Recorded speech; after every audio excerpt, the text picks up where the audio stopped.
Selamünaleyküm.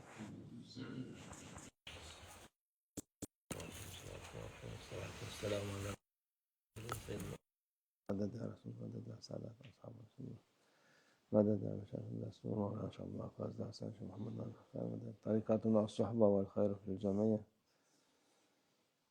Allah'a şükür bu sene bizim Hicri senesi sonu oluyor.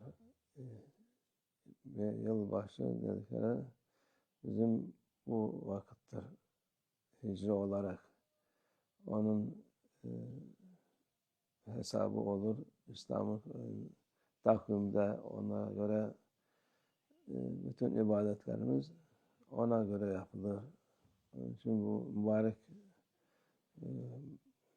günlerdir. Zaten Ramazan farz olmadan önce Muharrem'de oruç tutulurdu. Şimdi o da yani birinden 10'una kadar tutmak faziletlidir. Ama onu tutup da Ramazan'da tutmamak o olmaz. Farz olan Ramazan'daki oruçtur. Bu oruç sünnettir.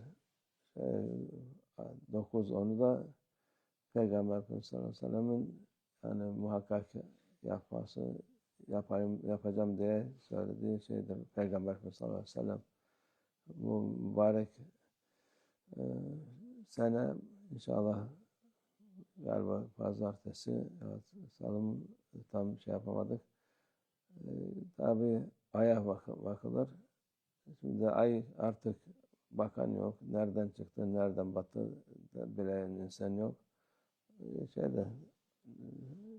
Bize ulul emir ne dediyse onlara tabi oluyoruz. Ona göre yapıyoruz. Ama muhtemelen bu şeylere itibar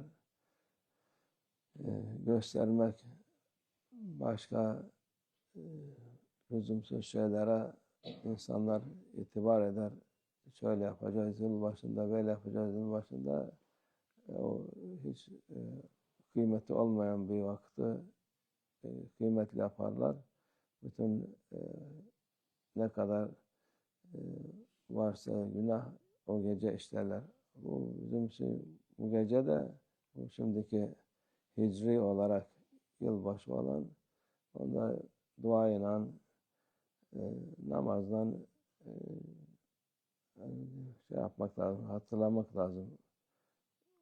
Yani günler, hayırlı günler, güzel günler, mübarek günleri faydalanmak lazım onlardan.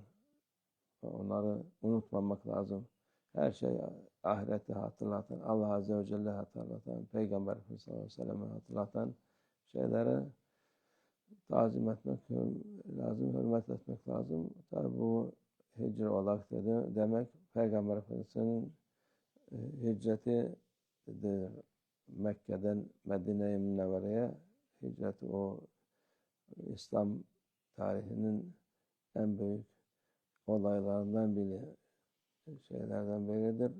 Peygamber sallallahu aleyhi ve sellem'in hem kendisine zor bir şey olarak vatanını terk edip sevdiği yeri terk edip Allah rızası için hicret etmiş. O da Allah'a şükür İslam'ın yılbaşı olmuş, tarih olmuş. O vakitten İslam'ın tarihleri ona göre yazılmış, ona göre icraatlar yapılmış. Allah mübarek eylesin bu günleri.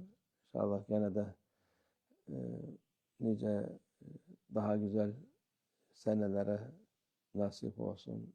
İslam'ın şanı gene çıksın. Nasıl Peygamber sallallahu aleyhi ve sellem'in çıkıp Mekke'den dünyaya açıldıysa inşallah bu gene açılacak. Muhakkak o günler gelecek. İslam'ın azameti gene gelecek inşallah. Allah o günler tez zamanda yetiştirsin hepimiz inşallah. Ve minallah tevfik. El Fatiha.